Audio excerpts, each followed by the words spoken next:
Yo, what's up? Now, today we are going to be talking about this particular pair right here, which is the Sivga Que UTG, or in Chinese, if you look at the packaging, it reads as Que, which is magpie. So yeah, Que UTG. This thing in general is rocking something a little bit different in the context where it is using a so-called flat glass diaphragm. So how does this sound with everything else on the market? Let's talk about it.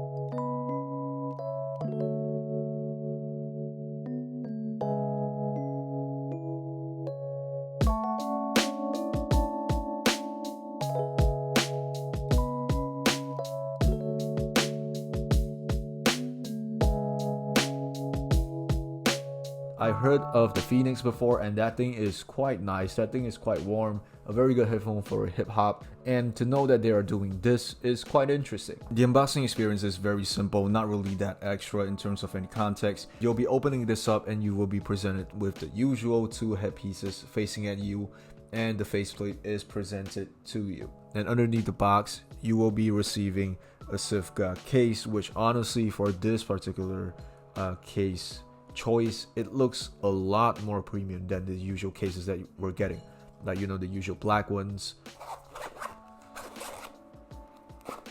Is it me, or do I feel like even the zip feels a little bit more solid, a little bit less finicky?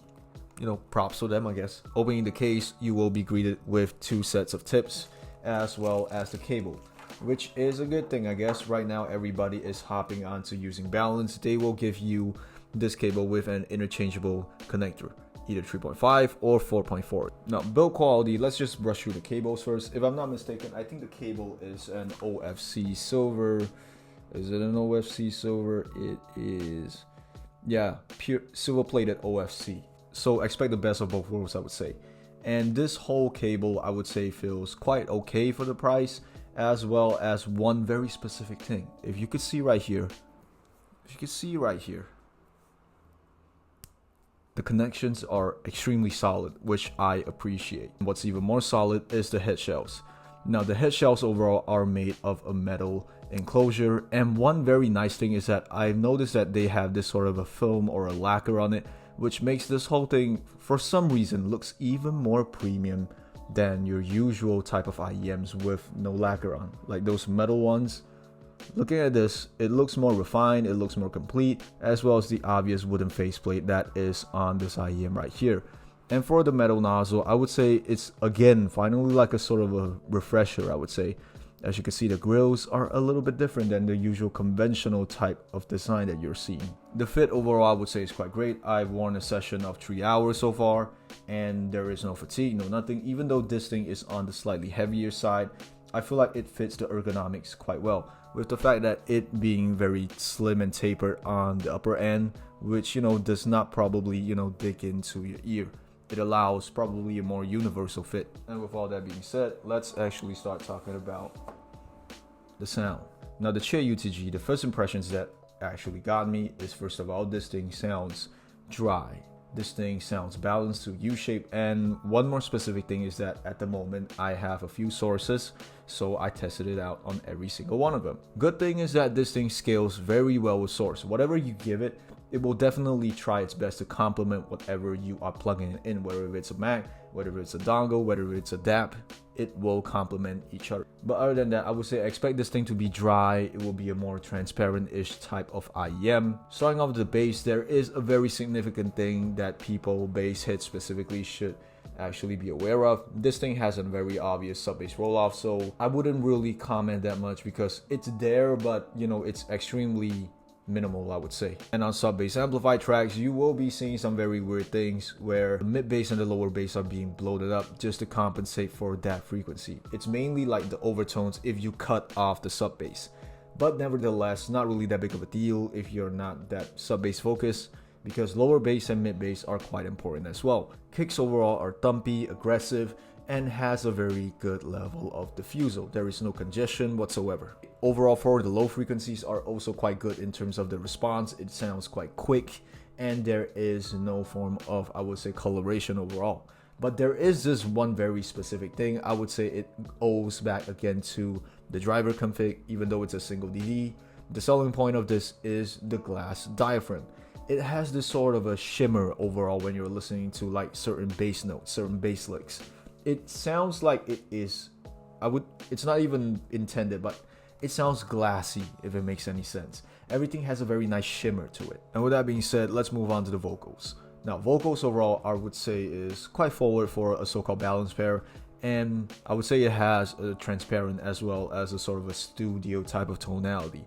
Something people might associate to sterile, but not really. It just sounds more clean, I would say. But this at the same time also contradicts to what I'm gonna say next, because overall sometimes when you're listening to certain tracks, specifically R&B and I would say more poppy type of music, it has a sort of a analog type of feeling to it, which is I would say quite good. It is a sort of a very nice coloration to it, but sort of an I would say old school type of vibe. Maybe it's because of the shimmer that contributes to the overtones, I'm not really sure, but there's that. And one very specific thing that people should actually be aware of is that due to the glass nature of this diaphragm, J-pop has that issue again, where overall occasionally it might sound borderline sharp or maybe sibilant as well. They tend to sound a little bit more on the thinner side, where male vocals have a little bit more weight to it.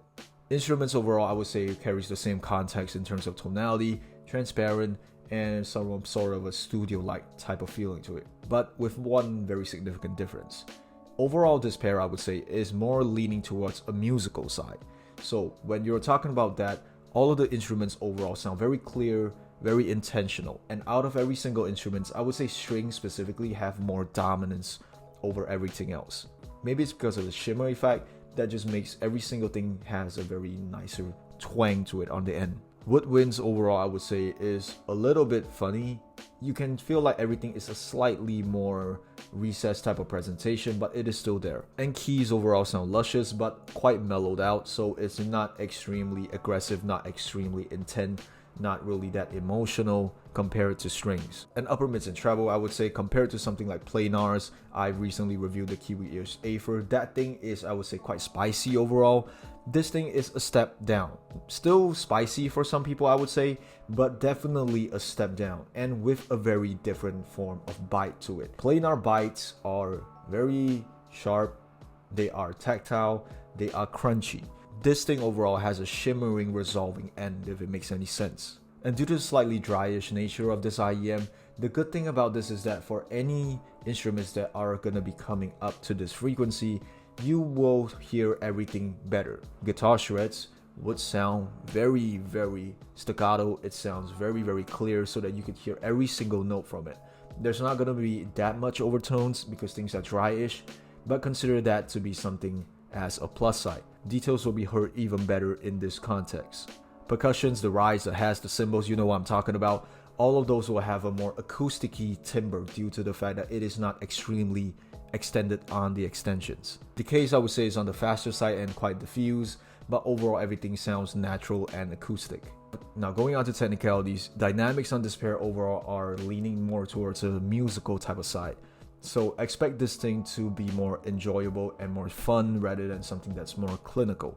But with the dry-ish nature of this pair, I would say, it adds a very good balance in between. It is musical but also presents itself in a pseudo-clinical sense. Soundstage I would say is quite wide, not really much to say, enough width and decent depth and height. And in terms of what I said again, the dry-ish nature of this pair, one good thing about it is for the imaging and the separation. Because there's not really that much things to resonate, there's not really that much decay or overtones to last that much. That overall contributes to a more precise imaging with very, very definite borders as well as separation. And last but not least, detail retrieval. This pair is definitely not leaning towards an extremely analytical side, but I would say overall the macros are being presented quite well due to the nature of it. Strings overall are quite eccentric, they are quite out there, so I would say with that level of intent, you could say the macros are quite enticing already. So with that, I wouldn't really complain that much saying that this thing lacks in detail retrieval. So with all that being said, what are my final thoughts about the Sivga Que UTG?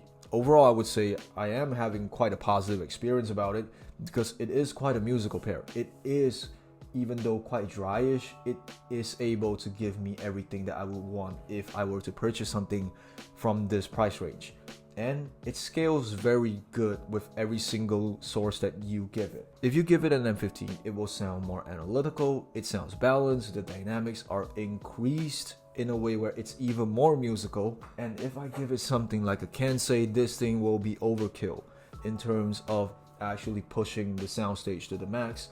Overall, the dry-ish nature will be slightly more amplified but also mellowed out. Everything just becomes more spacious. So, it's quite a good medium to test sources as well, I would say.